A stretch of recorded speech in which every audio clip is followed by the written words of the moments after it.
Good morning students आज हम पढ़ेंगे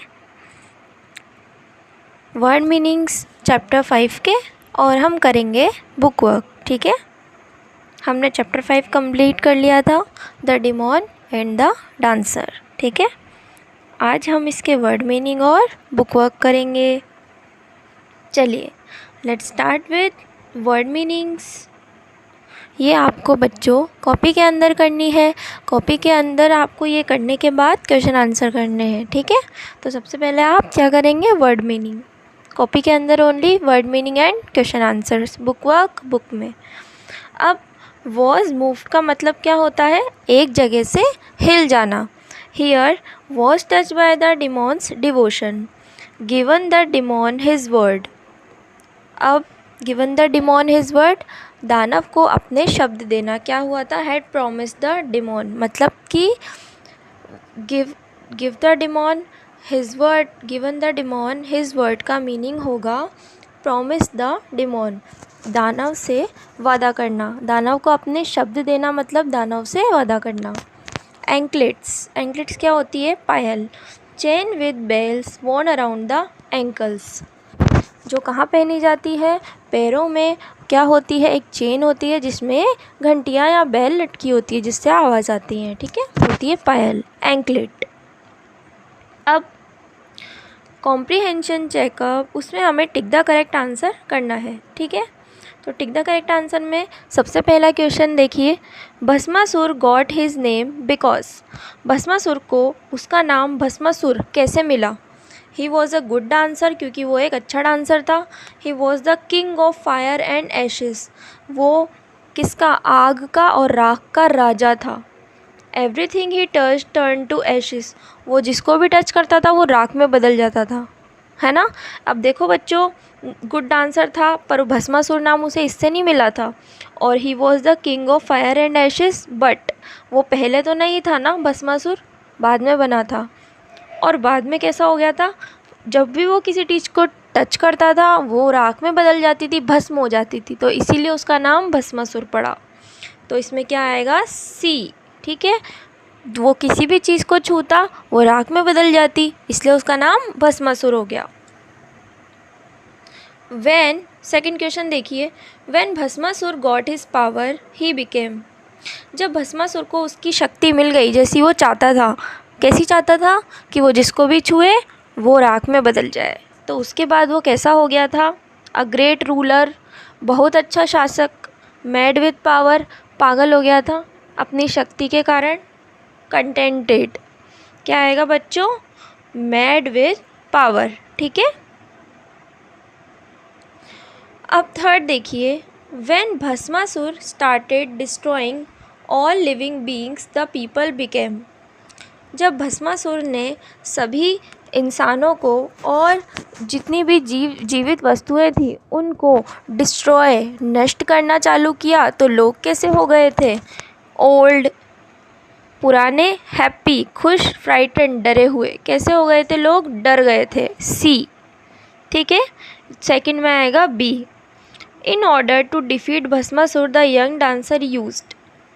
भस्मासुर को हराने के लिए, नष्ट करने के लिए उस यंग डांसर ने, उस जवान नृत्यिका ने क्या यूज़ में लिया था, फिज़िकल स्ट्रेंथ, शारीरिक शक्तियाँ, ट्रिकरी, दिमाग, ट्रिक, मैजिक या फिर जादू।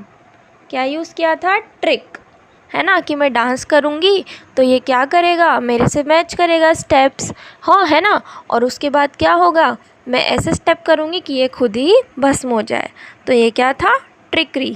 ठीक है, अब आगे पढ़ते हैं हम बी में क्या होगा, बी में क्या करना है, number the sentence in the correct order, one has been done for you.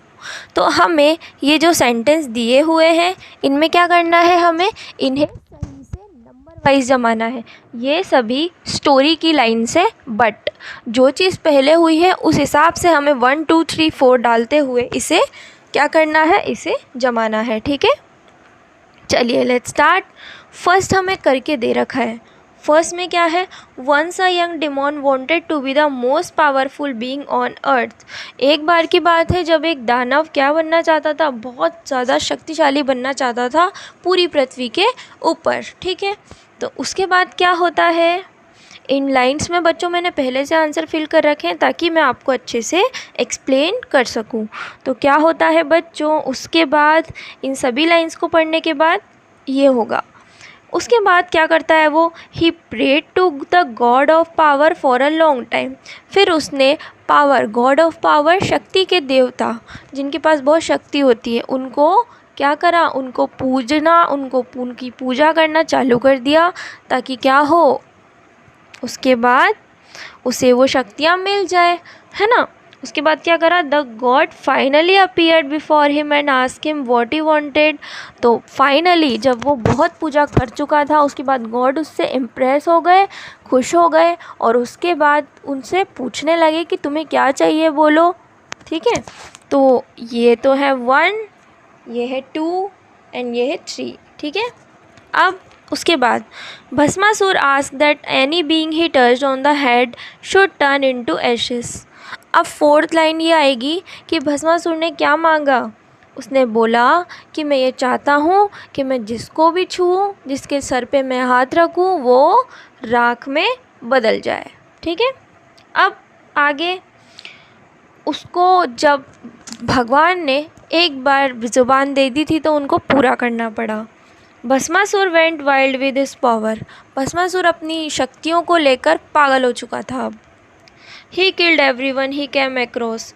जो भी उसके रास्ते से आसपास से गुजरता वो हर किसी को मार देता, कैसा करके, छूकर। अब वन डे, एक दिन क्या हुआ, a dancer ask him if he could compete with her.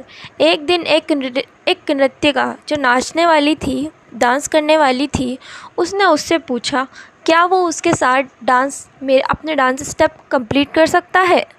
तो बच्चों जो नंबर मैंने डाला हुआ है, जो मैं आपको एक्सप्लेन कर रही हूँ, वैसे ही आपको नंबर डालने हैं, ठीक है। अब 1 2 3 4 5 6 7 तक हमने कर लिया। अब उसके बाद जब वो डांसर उससे बोलती है, उसके बाद भस्मासुर क्या करता है, नेक्स्ट पेज पे चलिए। Bhasmasur was a good dancer and so he started dancing. Bhasmasur एक अच्छा नृत्यक था, डांस करना उसे पसंद था, तो वो जैसे ही उस डांसर की बात सुनता है वो डांस करना चालू कर देता है। उसके बाद क्या करता है वो, ही मैच्ड ऑल हर स्टेप्स। वो उसकी कॉपी करने लगता है, जैसा जैसा वो करती है वैसा वैसा भस्मासुर करता है। वैसे ही मैं बता रही हूँ, जैसा मैंने आपको स्टोरी में पढ़ाया, तो हमें वैसे ही नंबर लिखने हैं जैसा मैं आपको बता रही हूँ। उसके बाद वो स्टेप्स मैच करने के बाद क्या होता है, then she put her hand over her head. उसके बाद उसने क्या करा, किसने, डांसर ने, उस लड़की ने क्या करा, नाचते नाचते अपना हाथ सर पे रख लिया और एक स्टेप करने लग गई। और भस्मासुर ने क्या करा, Bhasmasur without thinking put his hand over his head. Bhasmasur ने 1 मिनट भी नहीं सोचा कि वो अपने छूने से भी मर सकता है, क्योंकि उसके हाथ में तो क्या है, राख बनाने की शक्ति। जैसे ही वो अपना सर पे हाथ रखता है, क्या होता है, लास्ट एट वंस ही sank into a deep heap of ashes. एक ही मिनट के अंदर, एक ही पल के अंदर वो राख के ढेर में बदल जाता है, ठीक। तो इस तरीके से 1 to 12 बच्चों लाइंस थी, हमें जमानी थी। देखिए इस तरीके से आप इसे कर लेंगे, ए और बी आपको करना है, ठीक है। और सी में है आंसर द फॉलोइंग क्वेश्चन, ये मैं आपको कल नेक्स्ट वीडियो में एक्सप्लेन करूँगी, ओके। तब तक के लिए थैंक यू सो मच, और आप बुक वर्क करिए अच्छे से।